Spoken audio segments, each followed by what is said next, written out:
Hello there and welcome back to another video. Today we're going to talk about Shadowlands. Yes, probably one of the last times we talk about Shadowlands on this channel, and we're going to talk about Season 4 of Shadowlands, the final season before Dragonflight, and everything that is coming in this brand new experimental season. But before we jump into that, guys, I just want to shout out my Twitch, twitch.tv/MrGM. You're going to see me streaming Dragonflight Alpha Beta, Wrath Lich King Classic, any sort of World of Warcraft content, guys. I'm over on twitch.tv/MrGM.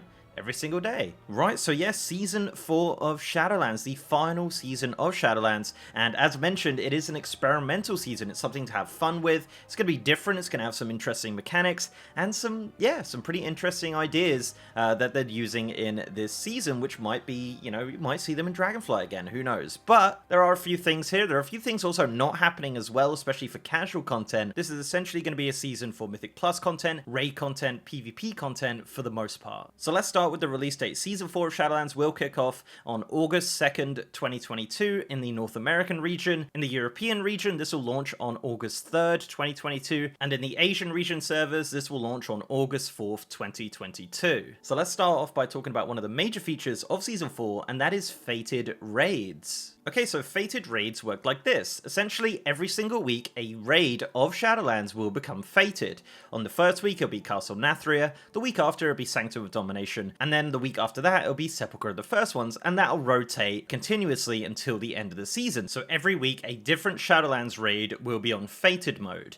Now, Fated mode will be available in Raid Finder, Normal, and Heroic with increased item levels. So Raid Finder will be going up to 265 item level to 272. Normal mode will be 278 to 285, Heroic will be dropping 291 to 297, and Mythic Fated Raids will be dropping 305 to 311 in Mythic mode. So a massive item level jump here for Season 4 to get you ready for Dragonflight pre-patch. Not only that, but when a raid is in Fated, it will have affixes. Yes, affixes similar to Mythic Plus, and there are 4 of these which will randomly generate on bosses in Fated modes. So let's go through them. The first one is Creation Spark. It says targeted players become charged with cosmic damage over time. When this magic dispellable aura is removed, Creation Spark flies off and impacts the ground. This can explode if no player is there to intercept it, but if they do, they're rewarded with a powerful Fated Infusion, increasing the flow of time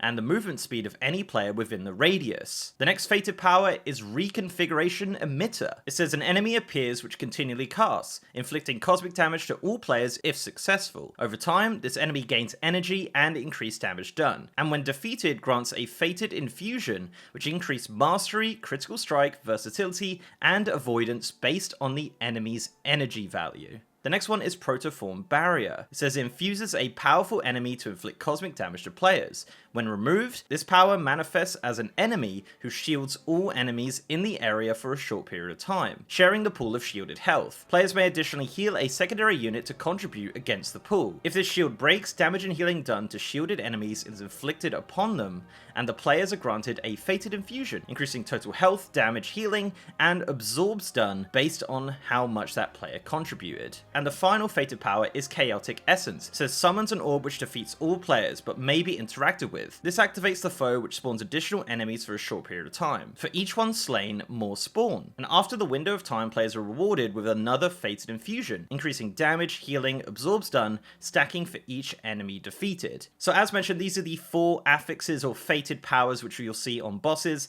According to the blue post, it says that each boss encounter will be empowered by one of 4 unique Fated powers, which will vary from boss to boss and week to week, presenting challenges for you and your raid group that reward Fated Infusions, which are powerful buffs and auras which will help you out in the raid. So yeah, they're the affixes for Fated Raids. So let's talk about other rewards, of course. As mentioned, gear item level is going up. There's also some bad luck protection in the form of something called a Puzzling Cartel Dinar. Now these Puzzling Cartel Dinars are a new currency coming in Season 4. Now the way to get these is completing a quest called Crossing Fate. This quest is a 3-part quest line which requires you to kill fated raid bosses bosses over the weeks. So it's not going to be instant, it's going to take a couple weeks to complete this quest or this quest line, and for each part of the quest line it will reward 1 puzzling cartel dinar at a total of 3. And you can only get 3 in the entire season. Now with this currency you can actually spend this on 3 brand new vendors which are located next to the Great Vault. These sell trinkets and weapons and unique items from all 3 of the raids on item levels 278 to 285. Now once you've bought your 3 items with the currency, that's it. You can't buy any more, that's it. You have to really think about what you're going to buy. Blizzard are also implementing a upgrade system for fated raid items,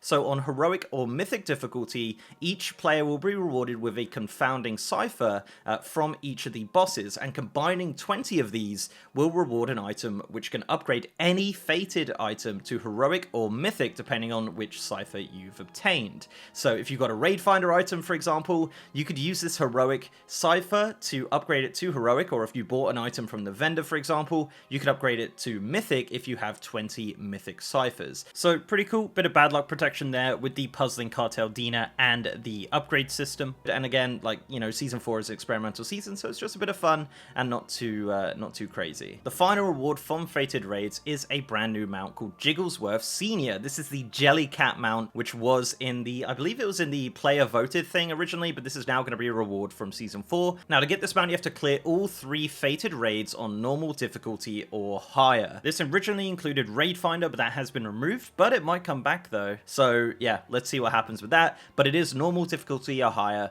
on all 3 raids to obtain the Jigglesworth Senior mount, which is a Jellycat mount, which looks pretty cool, but yeah, there's some controversy on that as well. If you complete all the raids on heroic, you get a Hero of Fate title, and if you complete them all on mythic, you actually get teleports to each of the raids as well, which is pretty cool actually, yeah. So yeah, mythic will reward you teleport spells to the entrances of all 3 of the Shadowlands raids. Also on top of all that, during fated weeks, the equivalent world bosses will be pumped up with brand new item levels. So during Castle Nathria fated week, it'd be one of the 4 Shadowlands world bosses. During Sanctum of Domination, it will be Morgeth in the Maw, and during Sepulchre, the first one's fated, it'll be Antros in Zereth Mortis. Okay, so that's everything with fated raids. Sorry if it was a bit long, but yeah, that is all the fated raid stuff that is happening in season 4. So let's talk about Mythic Plus. Mythic Plus dungeons are getting a huge upgrade or change happening in season 4. So first and foremost, the rotation of dungeons is completely being wiped. Now the original Shadowlands dungeons will be available in Mythic 0, but those items will not be upgradable, but you will be able to do them in Mythic 0. Just like any season, the item levels of these dungeons will be increasing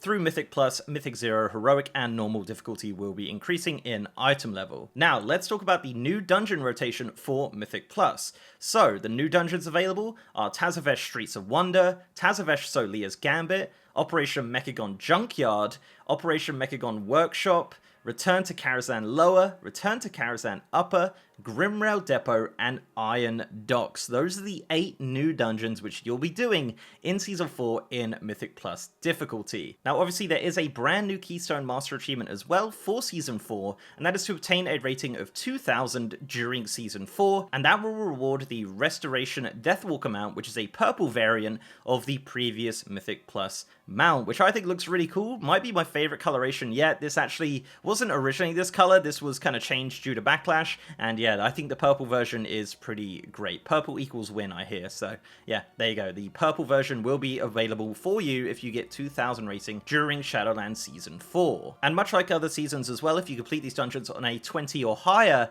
that will give you the dungeon teleports to these dungeons. However, there will be portals to Gorgrond, Karazhan, and Mechagon available in Oribos throughout the entire season. So if you want to get over there, if you don't have it unlocked, these portals will provide you a easy way to get over there without having to traverse the entire world to do your Mythic Plus keys. There is also a brand new affix in these dungeons, and it is called Shrouded. Now Shrouded is a Dreadlord themed affix, and essentially what this is that some of the NPCs inside the dungeon will be Nathrezim. They will be Dreadlords, and you have to kill them. Now killing them will reward you with a stat buff, and that stat buff is chosen at the start of the dungeon. So when you start the dungeon, you speak to the NPC to choose your stat that you'd like to increase every time you kill a Dreadlord. And these Dreadlords are just hidden inside outside some of the trash in some of these dungeons. So let's talk about PvP in Season 4. So Season 4 will be bringing a brand new PvP season with brand new PvP items. Unfortunately, these are not new appearances. However, they are new items called the Eternal Combatant and the Eternal Gladiator set pieces, but I believe they're going to be the same appearance as the previous season. Now with that, obviously an increase in item level as well for all of these items. So these are the item levels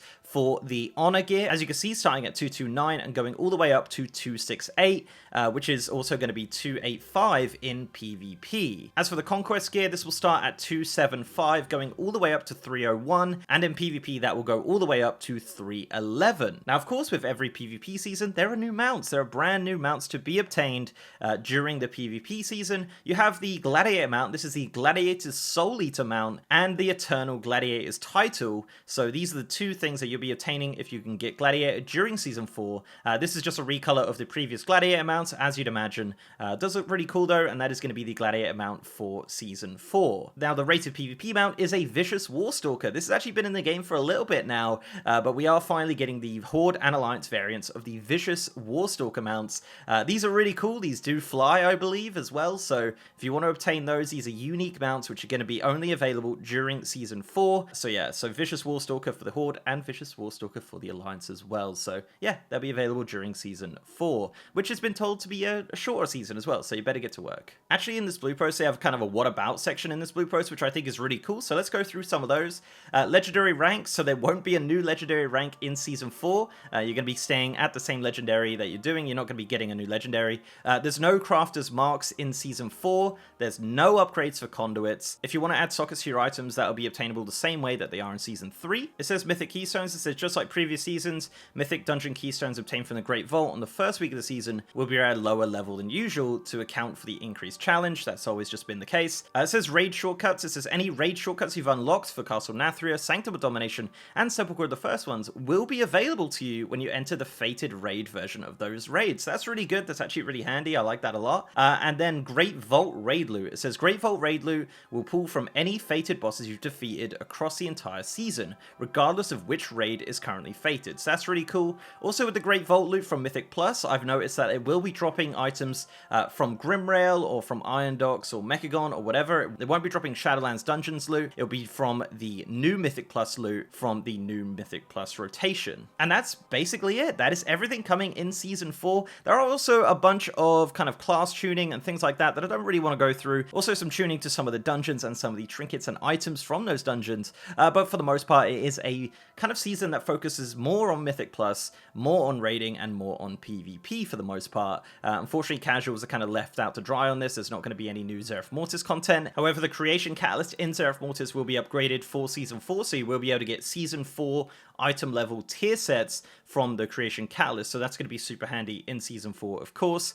Things like Domination Sockets and things like that will be disabled. They're not going to be new ones of those coming in Season 4. It is just going to be tier sets as the only kind of borrowed power of Season 4, so all those other weird and wonderful things from Castle Nathria or Sanctum of Domination are not going to be available in Season 4. So yeah, that's it, guys. Thank you very much for watching. Please do let me know down below if I missed anything important for Season 4, but I think I covered pretty much everything here, and let me know if you're excited for Season 4. I'm looking forward to it. I think it's going to be fun, a nice little way to cap off Shadowlands before we roll into the Dragonflight pre-patch towards the end of the year. So guys, thank you very much for watching. Before I go, I'd like to give a massive shout out to my amazing patrons, YouTube channel members, and Twitch subs. You guys are awesome, and if you'd like to support the channel in any of those ways, links are down below.